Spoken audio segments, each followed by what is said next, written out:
Jóvenes estudiantes, muy buenas tardes. Quien les saluda, el profesor Ronaldo Cotera. Muy bien, el tema que vamos a trabajar el día de hoy, bueno, es el inicio, ¿no? De lo que vendría a ser esta, pues, famosa, la Guerra Fría, o también conocido como la Tercera Guerra Mundial, ¿no? Pero se llama Tercera Guerra Fría debido a, que a pesar de las intenciones, pues, de alcanzar una verdadera paz, el fin de la Segunda Guerra Mundial va a dar paso a un nuevo sistema internacional que va a estar caracterizado por el enfrentamiento principalmente entre los dos bandos grandes que eran pues las superpotencias vencedoras del conflicto de la Segunda Guerra Mundial. Estoy haciendo referencia a los Estados Unidos y a la Unión Soviética. Ahora, hay que señalar que era llamado la Guerra Fría porque en ningún momento el antagonismo existente entre los bloques liderados por dichos países llegó a manifestarse en el enfrentamiento en un campo de batalla, lo que dado en el desarrollo pues, de las industrias bélicas hubiera sido catastrófico. No obstante, en la Guerra Fría, el mundo entero fue escenario pues, de la lucha de influencia de ambas partes, cada cual impulsada pues, por el deseo de imponer un determinado orden social, económico y cultural.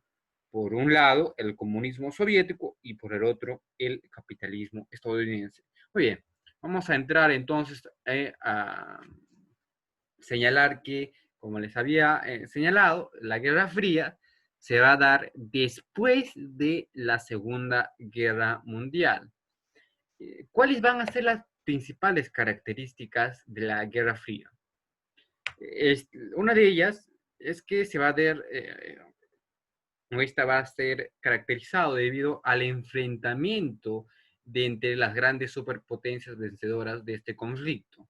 Estamos hablando, como lo señalé inicialmente, entre Estados Unidos y la Unión Soviética, que habían sido, pues, por así decirlo, los ganadores, ¿no? De la Segunda Guerra Mundial. Es así que el mundo entero va a ser el escenario, ¿no? De estos hechos que van a, pues, a demostrar que nuevamente, pues, entrábamos a un tiempo de nuevas tensiones. Es decir, que vamos a ver una lucha de influencia de ambas partes, ¿no? Ahora, esta va a estar impulsada, obviamente, pues, por el deseo de imponer un determinado orden social, económico y cultural. Por un lado, tenemos al capitalismo estadounidense y por el otro tenemos al comunismo soviético. Ahora, también hay que señalar que era pues la Guerra Fría, ¿no? Llamada así porque en ningún momento el antagonismo existente entre los bloques liberados por dichos países llegaron pues a manifestarse en un enfrentamiento de un campo de batalla, porque si, imagínense si usted se hubiese enfrentado estas dos superpotencias en un enfrentamiento bélico de armas en el campo de batalla, esto pues sin lugar a duda hubiese sido algo catastrófico. Entonces, eso es lo que nosotros podemos señalar respecto a la segunda, o perdón, a la Guerra Fría. Ahora, en la Guerra Fría nosotros lo vamos a dividir en tres aspectos, ¿no? O en tres fases. El periodo de máxima tensión, el periodo de coexistencia pacífica y el periodo de rebrote y fin. Ahí tenemos a los dos bloques, el bloque comunista y el bloque capitalista. No, señalaremos que en el bloque comunista se va a dar pues en el periodo de la máxima tensión la creación del Pacto de Varsovia, mientras que en el bloque capitalista se da lo que viene a ser la crisis de 1948, la crisis de Berlín, seguido pues en el siguiente año se da la creación de las organizaciones del Tratado Atlántico Norte. Ahora, en la época de la coexistencia pacífica vamos a ir viendo lo que viene a ser en 1961 la construcción del muro de Berlín, También se va a dar en 1962 la crisis de los misiles en Cuba, y en 1962 al 75 vamos a ver lo que viene a ser la intervención militar de los Estados Unidos en Vietnam. Y finalmente lo que viene a ser el rebrote y en fin, en el bloque comunista vamos a ver entre 1979 y 1899 la invasión de Afganistán por la Unión Soviética, y por el bloque capitalista en 1983 la invasión de Granada por los Estados Unidos. Finalmente, en el bloque comunista, en 1985 se da pues la perestroika y el glasnost en la Unión Soviética, y en 1989 se da pues la caída del muro de Berlín, que va a poner pues fin prácticamente a este periodo de tensión que va a existir en el mundo, ¿no? Entonces, vamos a iniciar con el periodo de la máxima tensión, ¿no? Con los inicios de la dualidad. Hay que señalar que en el siglo XX, la Guerra Fría se va a encontrar pues en un sistema de relaciones internacionales entre 1947 y 1989. Este periodo va a estar caracterizado por la conformación de dos órdenes mundiales, ¿no? Por un lado tenemos pues el Estados Unidos, que va a estar liderando el capitalismo, y por el otro vamos a ver la Unión Soviética liderando el comunismo. Entonces, estos dos bloques obviamente estaban contrapuestos, ya que cada uno contaba pues con un sistema económico, político y social totalmente diferente, ya que lo que se va a ver aquí es la crispación o la confrontación ideológica, ¿no? Una competencia económica y sobre todo la amenaza militar, ¿no? Hay que señalar, pues, por ejemplo, la convención, la convencional, y la otra que va a ser la nuclear. Ahora, antes de pasar, lo que debemos señalar, eh, la Guerra Fría pues fue una etapa de la historia del siglo XX, ¿no? En lo que se van a definir dos órdenes mundiales, como lo señalé, el capitalismo liderado por Estados Unidos y el comunismo liderado por la Unión Soviética. Ahora, en torno a esta dupla, y de ahí surge pues el término de la dualidad, se tejieron complejas relaciones internacionales. Es así que la Guerra Fría fue un sistema pues, de relaciones internacionales que va a abarcar desde 1947 hasta 1989. A lo largo de estos años hay que señalar que se va a dar pues una situación de tensión continua emergida con fuerzas tras la Segunda Guerra Mundial, que enfrentó en primer lugar a dos superpotencias, ¿no? Los Estados Unidos y la Unión Soviética, para luego extenderse pues prácticamente a todo el planeta.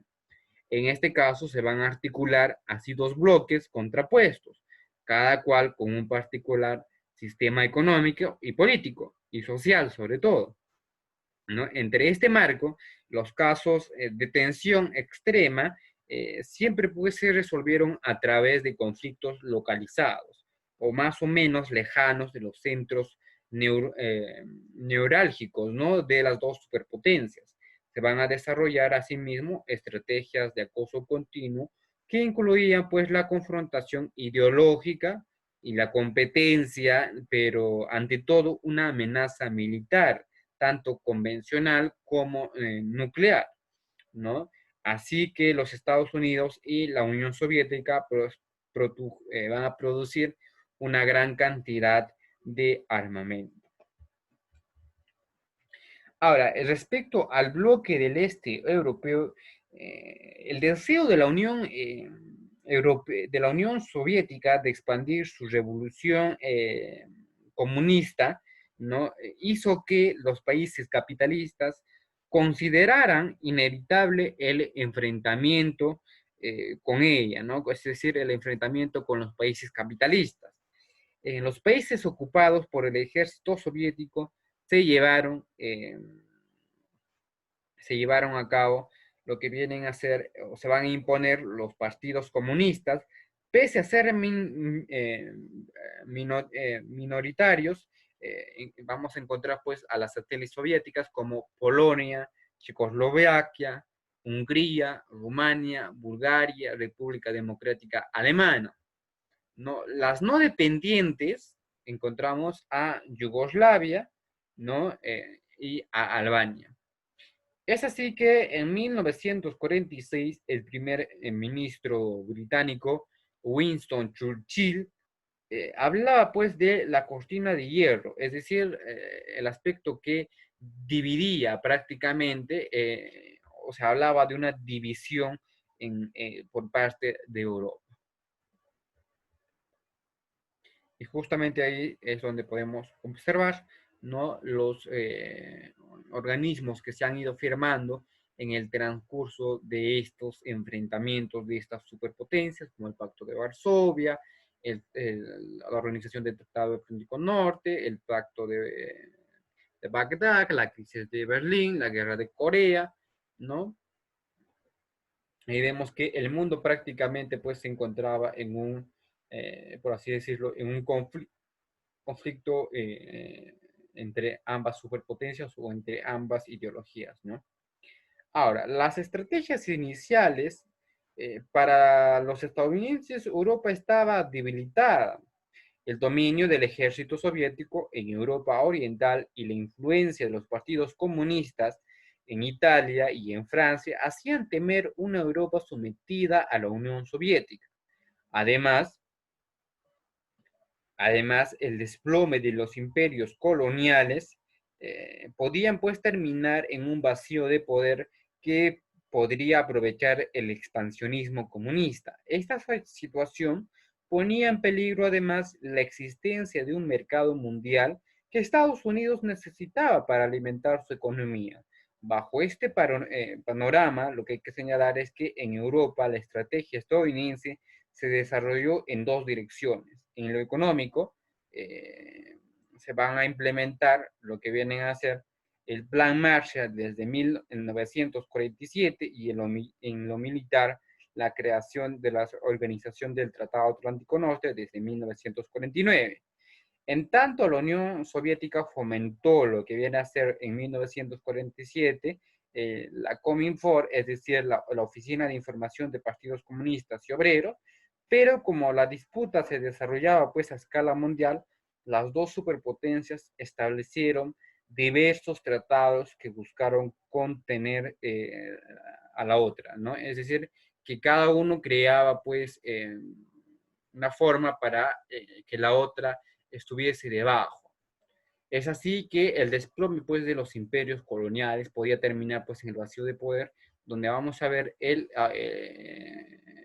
aprovechamiento del expansionismo comunismo. Esta situación, como lo señalo, va a poner ahí en una especie de tensión, ¿no? Ahí tenemos, por un lado, la estrategia de Estados Unidos en lo económico, como lo señalé, el Plan Marshall en 1947 y en lo militar, la organización del Tratado Atlántico Norte en 1949.